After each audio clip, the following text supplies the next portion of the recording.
Better now? Yeah, I can hear you. All good. Awesome. What's Awesome. going on, man? How you doing?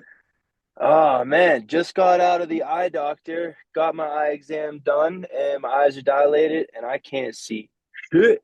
But, I'm here. Did you get any of those like special glasses? Or you just like, nah, fuck that.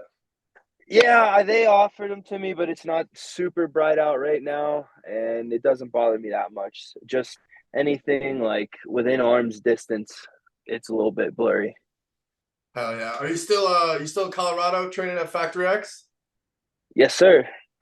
That's what's up. Yeah, it's been a minute since we last talked. I think it was before the Trayshawn Gore fight. So, I don't have too many questions for you, but the first one being, what do you think went wrong in that fight, and was there anything that you learned from it? What went wrong is I made a stupid decision to shoot in when I was doing really well on the feet, and I made a mistake in which he capitalized. I like to think that I gave him a Christmas present, and what I learned from it is I need to be in the moment, not stressing about the if ands or buts about a fight, but she to go in there and fight and not put too much stress on myself. Yeah, I just wanted to ask it instead of just straight up saying like, "Oh, was it a regret?" Because at the end of the day, what the hell do I know? But man, watching that, I was like, he's got this. Trayshawn Gore is, he was starting to fade, and then it was one mistake and it was over. But there's definitely was some positives to take away from that. Would you agree with that? I mean, other than the ending. Yeah, I mean, I to this day, I mean, I'm still a little sick to my stomach. Like, why the hell did you do that? And but no, there's positives to be taken away from it. I thought that I looked a lot better striking wise on my feet. I felt that I was picking them apart. Like I said, I was finding my range. I probably could have pushed the pace a little bit harder in the first. There's a lot of positives that I took out of it, besides obviously that last 30 seconds of the fight. But yeah, I'm excited to go and capitalize and build on those improvements that I've made. And so last time we talked, I know you kind of mentioned how, you don't care who the opponent is, just put anyone in front of you. But was there any type of mindset behind taking the Sedriques Dumas fight, or was it just, hey, here's the opponent we have, and you're like, let's go? Yeah, I mean, I was looking to fight sometime in the spring for sure. And, I've been training, I've been in camp with a couple of my teammates who are fighting. And there is no quote unquote camp out here where we train. I train every single day. And I feel like 2 weeks, 3, 4, 5 weeks, I'm ready to go.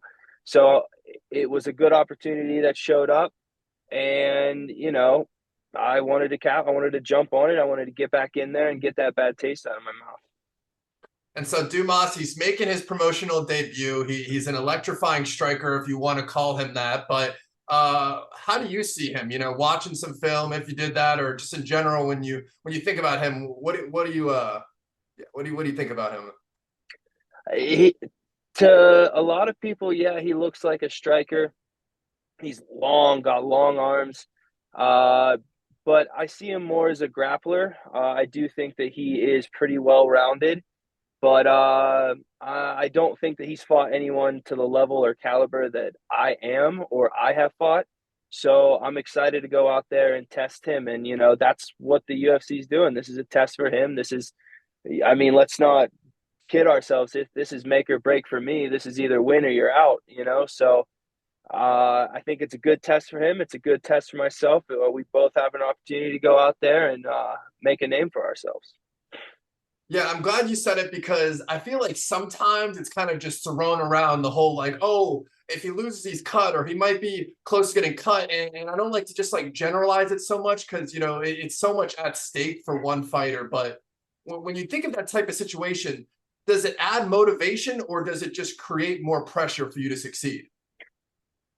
I, to be real with you, honestly, both. I go through bouts in my head some days where I'm like super motivated, like, yeah, I'm gonna go out there and I'm gonna show that I belong, like I've been trying to do this whole time. And then there's all, I mean, you'd be lying if there wasn't any pressure, like, oh man, I got to do this. But I like to turn that pressure into excitement. And, if you're not excited to get in there, then it's going to be either a short night for you. And so after your last fight, we're getting you out of the Apex into a venue. Are you excited to just be back in front of fans, try to feed off that energy a little bit? Yes, yes. That the Apex experience was weird. It reminded me a little bit because I was fighting during COVID and I fought in empty arenas before, and it's just a weird feeling.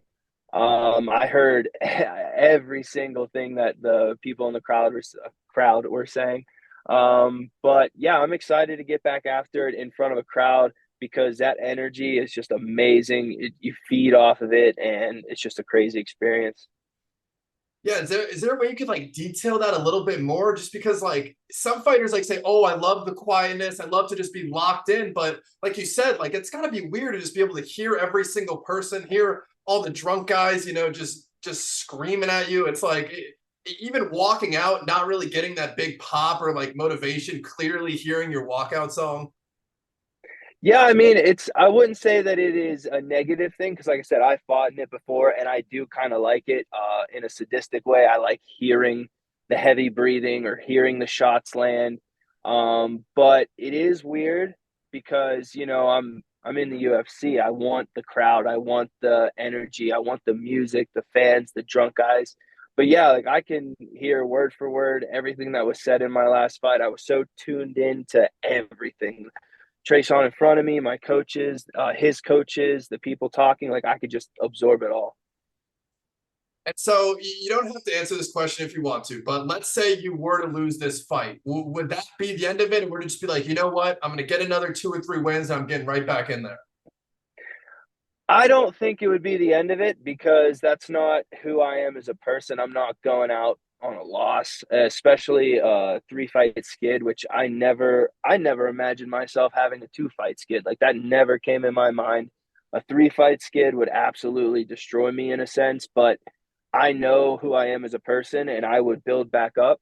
Uh, I would love to, hypothetically speaking, if that were to happen, yeah, I would bust my ass, try and get back and prove myself.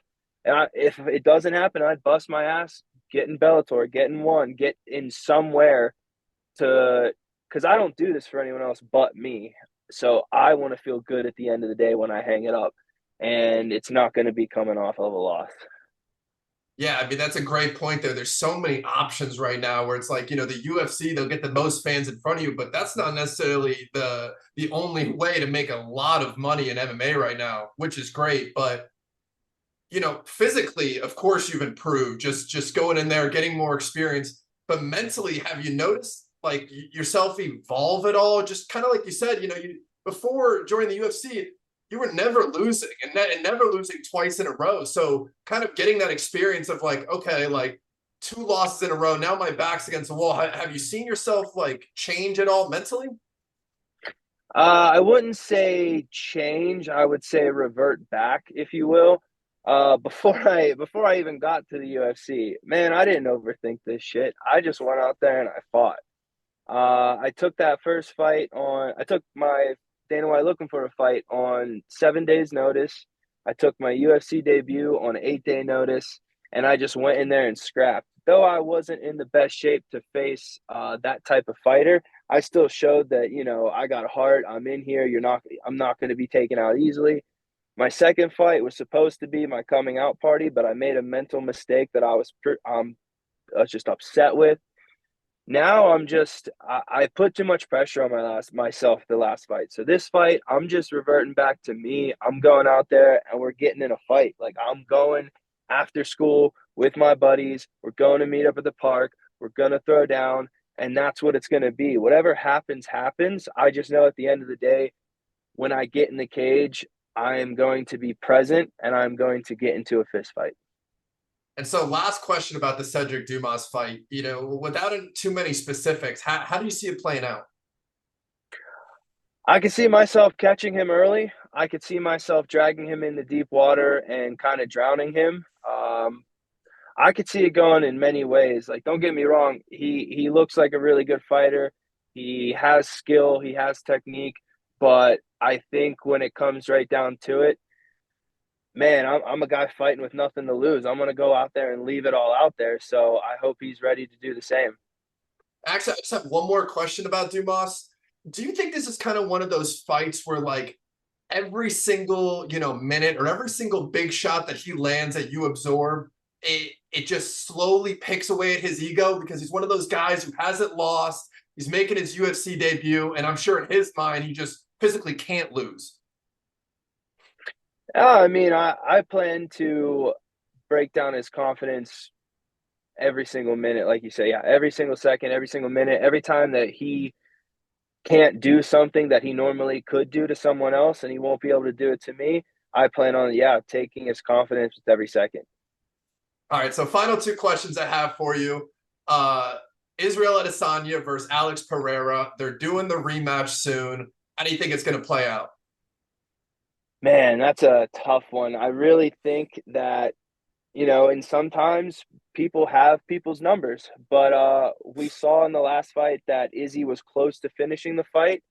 It was like a California tree, oak or something, just when Pereira was just stumbling around.